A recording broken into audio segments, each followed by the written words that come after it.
We are now on to our final session of the morning, which is an interview with Timo Boldt, founder and CEO of Gousto.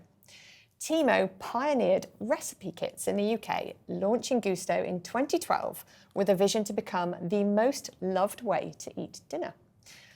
After leaving a career in finance at the age of 26 to follow his passion for food, he embarked on an extraordinary journey, from selling at London's Brick Lane Market and hand-delivering meal kits to Oxford by train, to scaling Gousto into one of Europe's fastest-growing private companies. Gousto's laser focus on putting customers first, hiring in line with its values, and embracing technology and data to continually improve its offer has been key to its success. Today, we will hear about that journey and the valuable lessons that Timo has learned along the way, offering insights for small business leaders navigating growth in an ever-changing and often uncertain environment.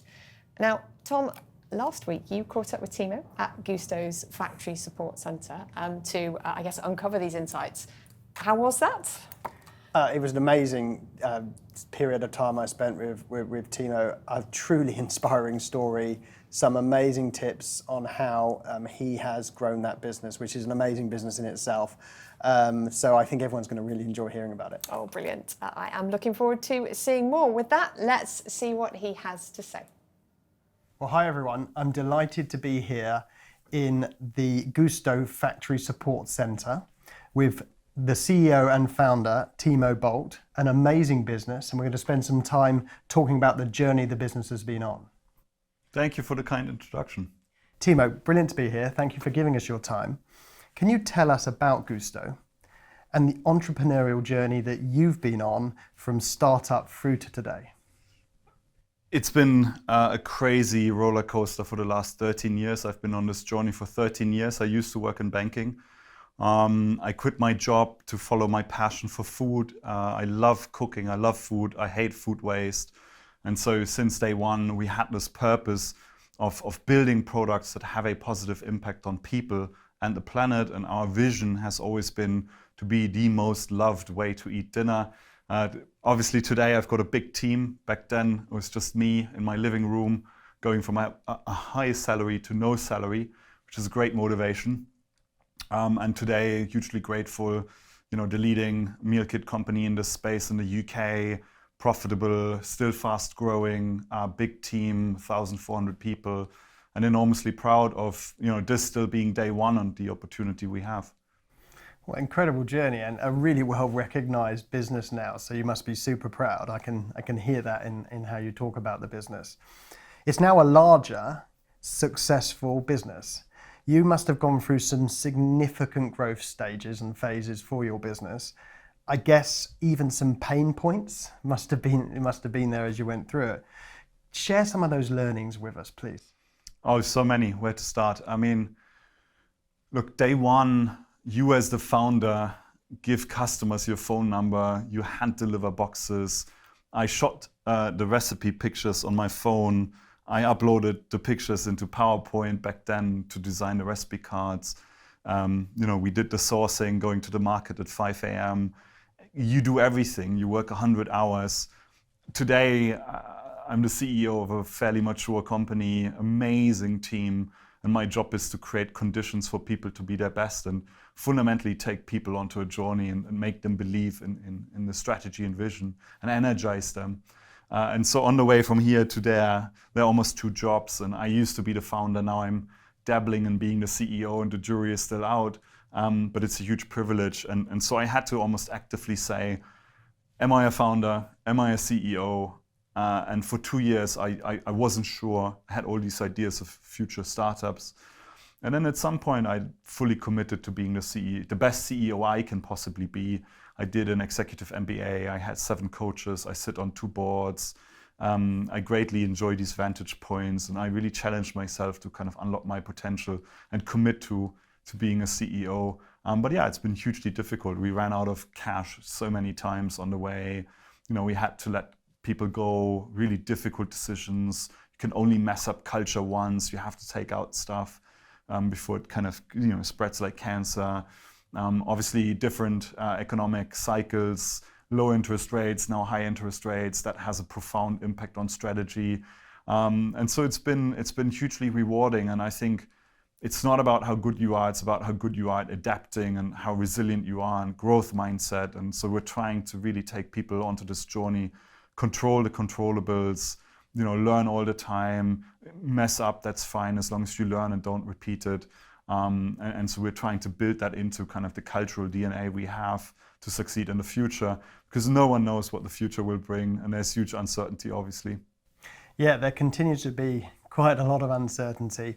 I love the personal development you went on from founder to CEO and how you articulate that need to make yourself even better. It's great. And of course, you touch on resiliency. So being an entrepreneur definitely requires extraordinary levels of resiliency, and you've just talked to it. Can you share how you keep going, how you remain resilient? And when you face those inevitable knocks that businesses do, that entrepreneurs do, how did you move forwards? Look, I love the positive impact we're having. Every single time you eat Gousto, 23% of CO2 emissions are taken out of the system versus the equivalent supermarket shop. And so that hugely energizes me. 2 million people across all of the UK are eating Gousto this year alone. We're close to 100 million dinners, Gousto dinners being eaten across the UK. And so we're having profound impact on real people, real families. We want to be for the masses, not the classes. We want to be mass market, helping families. And so that to me, keeps me going, keeps me energized. I also think this is day one. The opportunities I see are endless. And so there's preventative health we can talk about. There's so many kind of adjacencies we need to morph into to win. And so I think that keeps on kind of inspiring me every single day. And then the people, right? I had the huge privilege to build decade-long relationships with people. My CTPO, Tech and Product Officer, is celebrating his 10 years this week. My Chief of Staff has been here for 11 years. We launched a software SaaS business called Bento. The MD has been in the business for 13 years. And it's such a privilege to see these people join the company, build their careers, succeed, lead large teams, have impact on people's lives. So it's these things that kind of keep me going, and that continue to be tremendous fun and privilege. Yeah, and you touched on it there. So building the right team is absolutely critical to the success of any business, particularly on that growth journey. How have you gone about finding those people? How have you gone about getting the right skills and mindsets like you've developed yourself? How have you made sure that the team you've built in has done the same? So we tried to codify the values we believe in. And so the winning behaviors are dream, deliver, care. And we have 9 ownership principles that bring these 3 values alive. And we try to make them as repeatable as possible. And so giving people extra holidays, equity, taking them to Michelin star restaurants every quarter, for winning these ownership awards at town halls, people nominate, peer nominate. And so you have to find these translation mechanisms to educate people on what the winning behaviors are. And so every time we promote people, 50% is the what, 50% is the how. Every single person has a personal development plan. We really make sure that how you show up matters the world to us. And so we focus a lot on intentionality around behaviors and values. Now, obviously, with 1,000+ people, that's way harder than when you're 10 people in a tiny office and everyone kind of sees what you care about. And so it really is in codifying and then finding people who are like-minded. I meet people all the time, despite me potentially not hiring, but I meet between 5 and 10 people per month to just build that pipeline, understand what greatness looks like in an area. Because I have no clue, right? I don't know what a great CMO looks like or a CTO. And so I have to be in the market constantly to understand kind of what greatness looks like. And then my second job is to create conditions for people to be their best. And again, I do very little. It's all about creating value through other people. And so how do you create these conditions that everyone feels like they can bring their authentic themselves to work and be their best every single day? That is really, really important to me. I love that you're sort of role modeling the development and then asking everyone to have their own personal development plan. It's just such an important message through the business. And that creating an environment where people can thrive, it really comes through in how you're talking about it.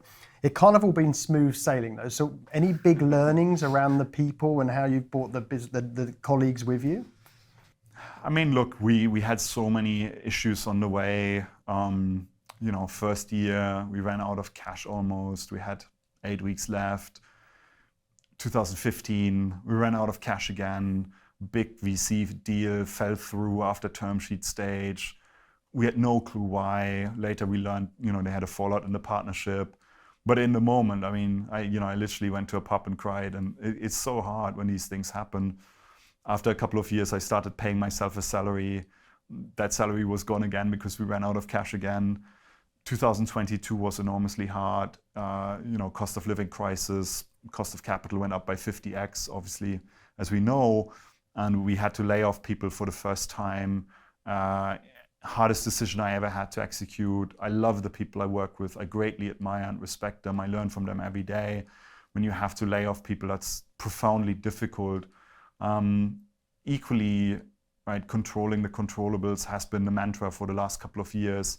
And seeing us lead through really difficult, choppy waters and then re-emerge as a much stronger business, growing really, really fast, fastest growth this year outside of COVID across 13 years, highest profitability ever.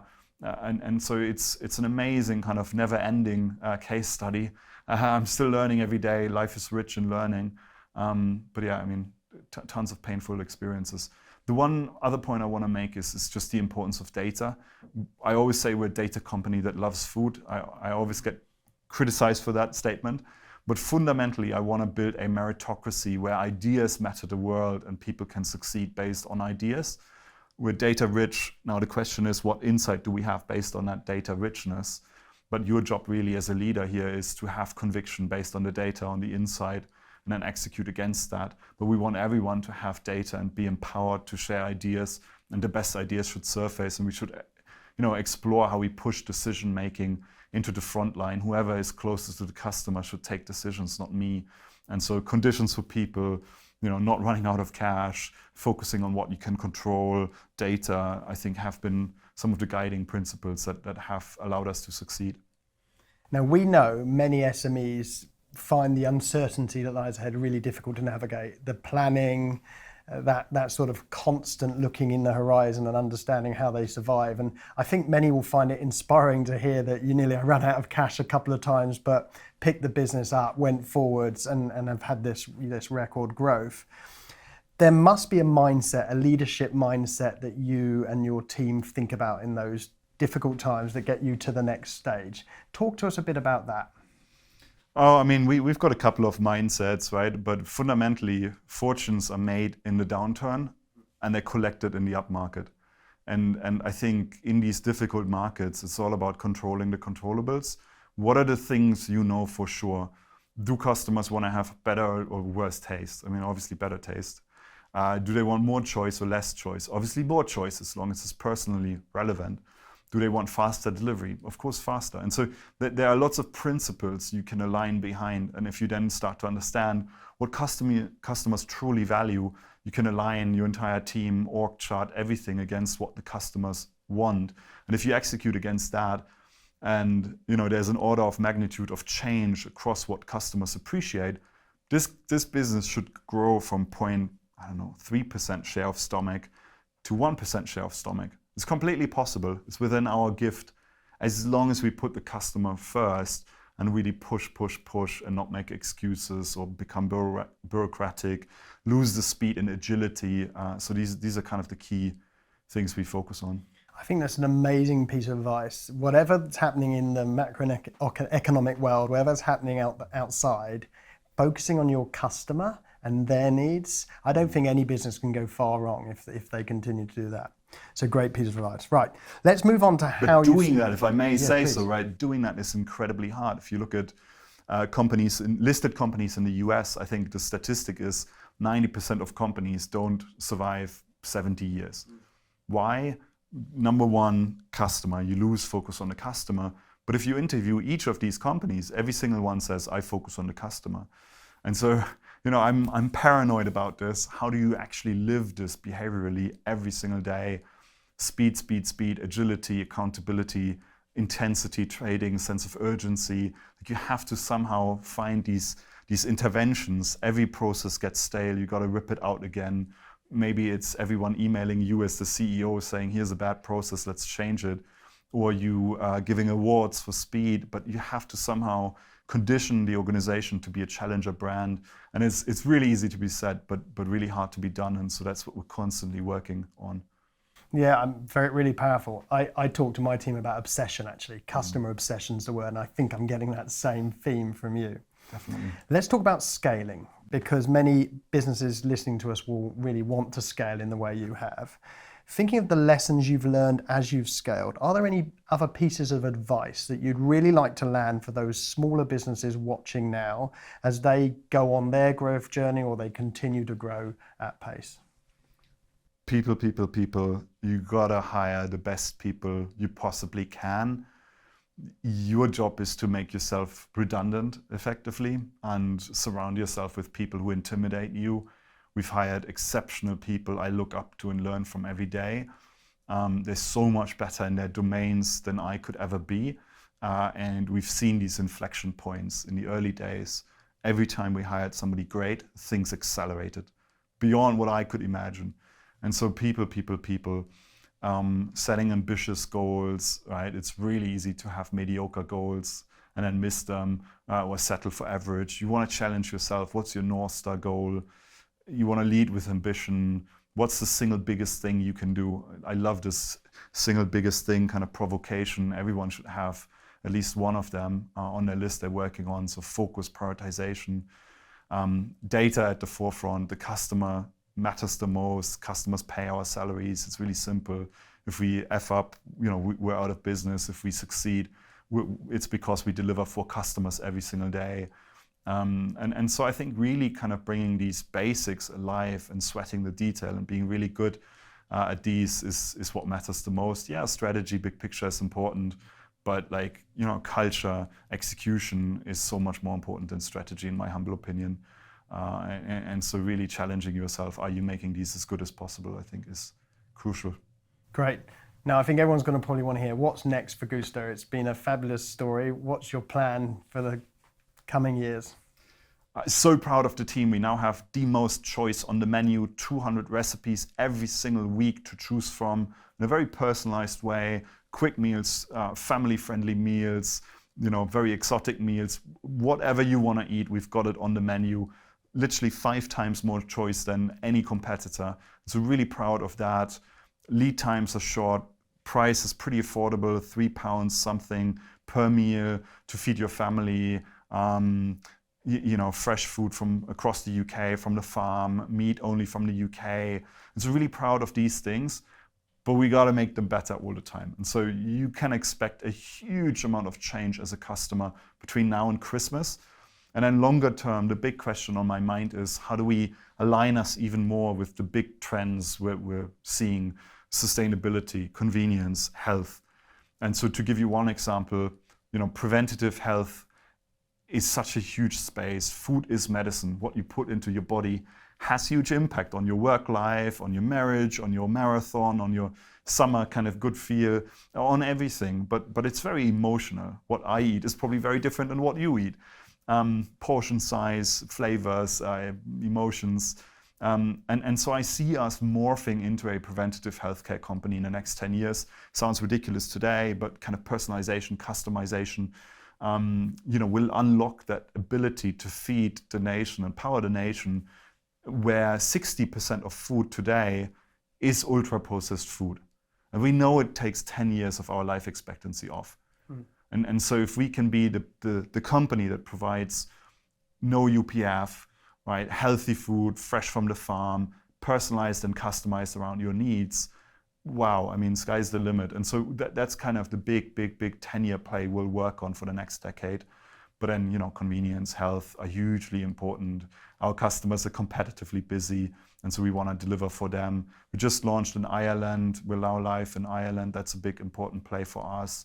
And we've got Bento, our software as a service subscription platform. So if you need any subscription software, we've done the heavy lifting for 13 years. We've taken it out of Gousto. It's proven commercially, and we're giving it to everyone who's got a subscription business that didn't exist in the market before. It's plug and play.